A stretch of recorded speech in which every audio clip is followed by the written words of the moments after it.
Jamani, mtoto wangu alikuwa anakataa kunyonya, nikawa najiuliza kwa nini mtoto anakataa kunyonya, kumbe usijili wangu alikuwa anamnyonyesha. Jamani, mimi nilipojifungua, kwa sababu unajua ya ubize nini, mimi mara zote nilikuwa against my house girl. Yaani nilikuwa sitaki kabisa mambo ya wasichana wa kazi nini hivyo, yani nikawa sitaki kabisa. Lakini unajua nishajifungua, mume wangu anafanya kazi, sina mtu nyumbani, wazazi wangu wako mbali, wakwe zangu wako mbali, ikabidi tu nitafute msichana wa kazi.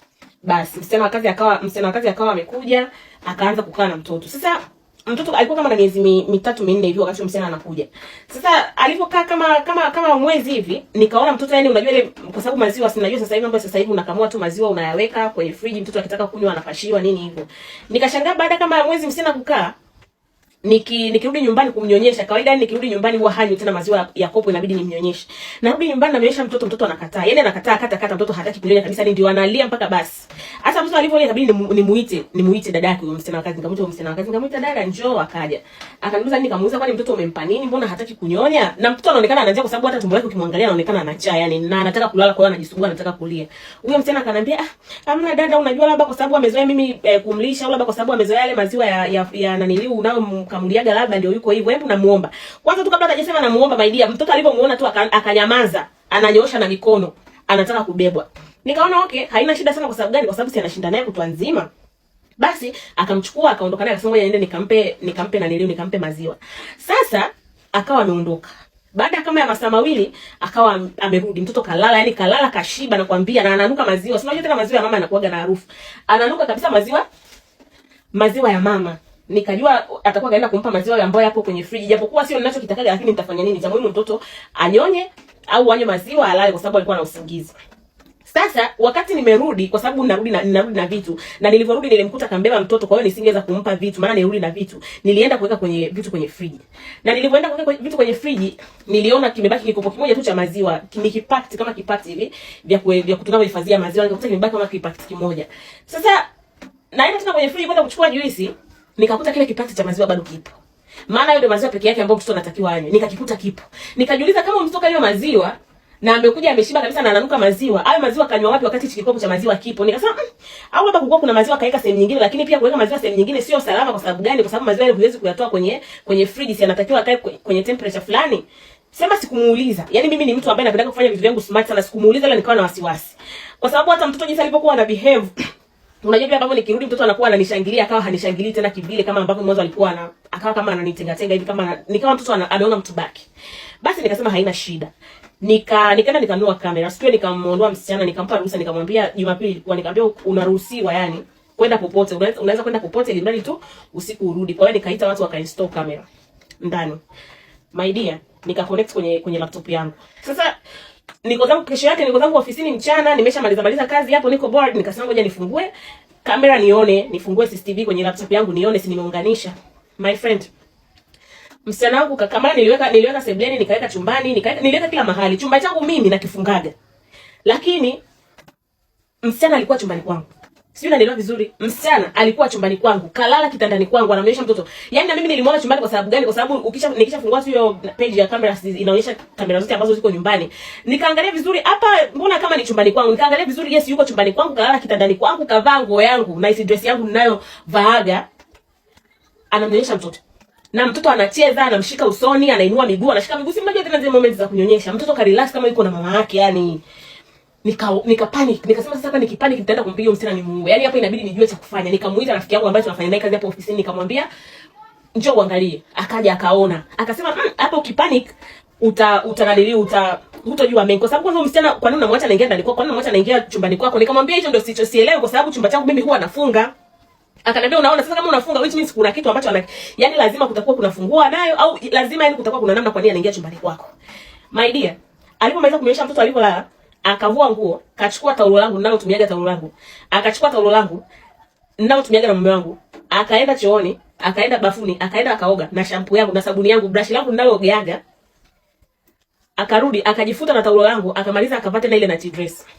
Akatoka kama kawaida, akaenda sebleni, akaenda kufanya kazi zake, yupo kwenye vitu vyangu. Jamani, huku mtoto kalala. Nikawa nimeangalia, tukawa tunajadiliana sasa na rafiki yangu. Rafiki yangu akawa amemuita bosi wetu. Bosi wetu sisi ni mwanamke. Tukawa tumeongea naye, tumemuelezea kila kinachoendelea. Akawa ametuambia ni hapa inabidi kama ni kwenda kumuuliza huyu msichana chochote, inabidi muende na polisi. Kwa sababu kama msipoenda na polisi, akishajua tu mmejua, hamtopata majibu na huyu binti atatoroka. Kwa hiyo yani usiwe na hasira, usiulize chochote, usiulize maswali. Wewe nenda nyumbani kimya kimya. Jioni ikafika kama kawaida, hata sikwenda mapema. Jioni ikafika kama kawaida, nikaenda nyumbani. Kwanza ile jioni akaenda chumbani kwangu, akaenda akatandika, akasafisha kila kitu vizuri, yani akatengeneza mazingira vizuri kama kulikuwa hakuna mtu ambaye kakaa huko ndani. Yani kaeka kila kitu kilipokuwepo. Taulo alikuwa kalipeleka nje kwenye jua, ndio sasa limekauka. Ile jioni kaenda kalirudisha kama kawaida. Alafu mlango wangu mimi ukiwa nje huwezi kufungua mpaka mtu wa ndani. Na mara nyingi kwa sababu nakuja na gari lazima nipige honi. Hata iweje, yani lazima nipige honi aje anifungulie. Kwa hiyo najua alikuwa anajua siwezi kuingia ndani bila kumwalert kwamba niko nje naingia ndani. Nikaenda nikampokea kama kawaida. Mpole, huyo msichana mpole, mtu ambea, mpole ukimwangalia uwezi amini. Basi nikaenda nikafika ndani kama kawaida, mtoto kaniona, mtoto ni kama hanitaki, nikitaka kumbeba na mngangania huyo dada. Hivyo nikawa najisikia bamba, mpaka nikawa natamani nimzabe makofi kwa sababu nilikuwa najua anachokifanya. Kesho yake ni mume wangu akaja, nikamuelezea kile kilichotokea, nikamuelezea na ushauri ambao nimepewa na bosi. Usiku ule bosi akanipigia simu akaniambia nimeongea na si watu hao wajua connection akaniambia kuna mtu ambaye anafanya ni mwanamke, ni askari ambaye huwa anadili sana na hayo mambo. Nimempa kesi yako, atakupigia simu. Kama hutaweza kuongea una wasiwasi, msichana atakusikia. Nenda hata kwenye gari, nenda kakae hata kwenye gari. Nikatoka nje nikaenda nikakaa kwenye gari, akaniambia kama uko tayari nije hapo sasa hivi, kwa sababu kama kesho ukiondoka ukaenda kazini ukamwacha huyo msichana na huyo mtoto, kuna lazima ataendelea kufanya hivyo. Unless kama uko comfortable huyu msichana aendelee kunyonyesha. Nikamwambia hapana, siko comfortable. Yaani nasikia hapa hata kama ni kuacha kazi niache tu kazi, lakini sitaki huyu msichana aendelee kunyonyesha mtoto wangu. Basi ndo akaja polisi, nakwambia wakaja mapolisi hapo, wanawake wengi, wanawake mwanaume mmoja tu, I think kwa sababu ya backup. Akafika, alivyoona tu huyu msichana akaanza kutetemeka. Yaani anatetemeka kama sio ya loko hivi chumbani kwangu, confidence ya milala, anatumia night dress zangu. Walipofika akaanza kuuliza dada, kuna tatizo gani? Mbona polisi wamekuja? Nikamwambia wewe wala hata usijali, kaa hapo, hakuna shida yoyote. Sikumwambia sijui kimepata kimeshuka niweza kujibizana naye, no. Nilichukua tu laptop kwa sababu nilikuwa nishaproka ile matukio muhimu. Nikamfunulia laptop hapo, nikamuonyesha. Akaruka kama sio yeye. Dada kupo ndani una kamera. Dada si bora ungeniambia tu. Nikamwambia wewe binti, kwanza akawasha kofi kimoja kwanza. Kofi moja kalisha matako chini. Unanifokea tena na nilikwambia yani wewe unaonyesha mtoto wangu afu anze kuniambia dada ningejua dada ungeniambia. Huwa yuko kukuambia na nilikuwa kuna kamera, waanze kuniambia dada ungeniambia. Kalangwa kofi kwanza, kaa chini. Ndio kuulizwa imekuwaje kwa nini unamnyonyesha mtoto? Kwa nini unamnyonyesha mtoto wa bosi wako? Ndio kuanza kuongea. Msichana kumbe alileta mtoto kijijini. Alijifungua mtoto sio ana miezi miwili sio mitatu, ikabidi amwache kwa sababu ya maisha magumu na akamtelekeza. Kwa hiyo kwa madai yake anasema hata alipokuwa anatafuta kazi alipoambiwa kuna mtoto mdogo, aliona sawa kwa sababu kuna mtoto mdogo ataenda kumnyonyesha huyo mtoto wa watu. Yaani ni yake kabisa kutafuta kazi sehemu ambapo kuna mtoto mdogo ili aende akamnyonyesha huyo mtoto, maana anasema maziwa alisingeacha aende bure. Sio, unaelewa vizuri? Anasema dada, kwa sababu niliona wewe mwenyewe mtoto wako haumnyonyeshi, anakaa bila kunyonyeshwa, kwa sababu mimi nina uchungu wa mtoto, nikaona nimnyonyeshe mtoto wako, lakini sio kwa ubaya. Sio kwa ubaya. Nikamuuliza binti, ushai kupima? Hata kupima wewe damu zangu na zako zinaendana, yani hata kama bora hata ningekuwa nimekufa ukasema unatoa sadaka ya maziwa, niko mimi mzima, maziwa na yaweka hapo vizuri, kila kitu kinafanyika vizuri, afu unaniambia dada bora ungeniambia. Nikamuuliza hebu hata ningekwambia ni nini kuingia chumbani kwangu, fungua wangu umeitoa wapi? Akawa anakataa, dada hamna jamani, mlango ulisahau wazi. Nikamwambia hamna, kwa sababu jana yake nimerudi nafungua mlango na ananiona. Nikamwambia hapana, mimi sijaisahau mlango, niambie fungua umeitoa wapi? Akawa anakataa. Kalambwa. Alivolambwa ndio akaanza kusema eti yo dada, unajua unapoacha fungua hapo mlangoni usiku, kuna siku nilikuja nikaichukua funguo, nikaenda nikaibandika kwenye sabuni, kwa sababu tunajua kule kijijini tunafanya hivyo. Kama tunataka kuiba kwa mtu tunaenda tunachukua funguo. Tunaenda tunachukua funguo, tunaweka kwenye sabuni, inakuwa imebaki pale kopi yake. Kwa hiyo ukienda kwa mtu anayetengeneza funguo, anakutengenezea kopi ya hiyo funguo. Kwa hiyo ndio nilienda kutengeneza kopi ya funguo. Kisa na mkasa cha kufanya hivyo, kuingia chumbani kwangu, kulala, kuvaa nguo zangu, kuogea chumbani kwangu, kisingizio chake akasema eti nilikuwa nafanya hivyo kwa sababu nilikuwa nataka mtoto asikie harufu yako, yani aone kama mimi ni mama yake, yani ndio maana nikawa nafanya hivyo. Tukamwambia hapana, hapa kutakuwa kuna vitu vingine. Binti kagoma, kagoma kakataa.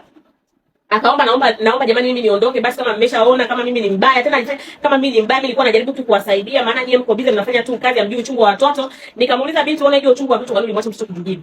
Akanyamaza kimya. My dear, polisi wakaondoka naye, akaenda akakaa ndani. Ndugu zake wakawa wananipigia simu wanalalamika, oh sijui nini. Nikampeleka mtoto wangu hospitali, nikaenda nikampima, hana shida yoyote, kila kitu kiko sawa. Nikabidi nipumzike kwanza, na bosi wangu actually akanielewa, akaniambia achukua hata mwezi mmoja kaa nyumbani kwanza ubonde tena na mtoto wako, kwa sababu mtu mwingine alikuwa kashajifanya kama mama yake. Kwa hiyo inabidi ukae chini ubonde na mtoto wako tena. Ndio nikakaa nyumbani mwezi msichana yule, baadaye nikaja nikaomba tu wamtoe wampeleke huko, kwa sababu mtoto hakuwa na shida yoyote. Lakini my dear, kuweni makini na watoto wenu, kuweni makini na wasichana wenu. Kama una uwezo wa kununua kikamera hata kimoja hata kidogo, kinunue kiweke hata sebleni, na usimwambie kama kuna kamera. Usimwambie, ukimwambia anajua cha kufanya, atatafuta zile engo ambazo kamera haifiki. My friend, hii dunia sasa hivi kuna mambo mengi sana. Sasa imagine huyo msichana mfano angekuwa na magonjwa na yeye aliulizwa pale, wewe kwa sababu unajua ukiwa na mimba si inabidi upime. Tukamuuliza, ulipokuwa na mimba ulienda kupima sio hospitali? Akasema sisi kijijini kwetu hatuendagi kupima hospitali, yani unabeba mimba tu unasaidiwa hapo hapo kijijini na wakunga si wa nini, unajifungulia hapo hapo. Kwa hiyo hata alipokuwa na mimba hakwenda kupima. Oleni skets natengeneza. Nyie kweni makini.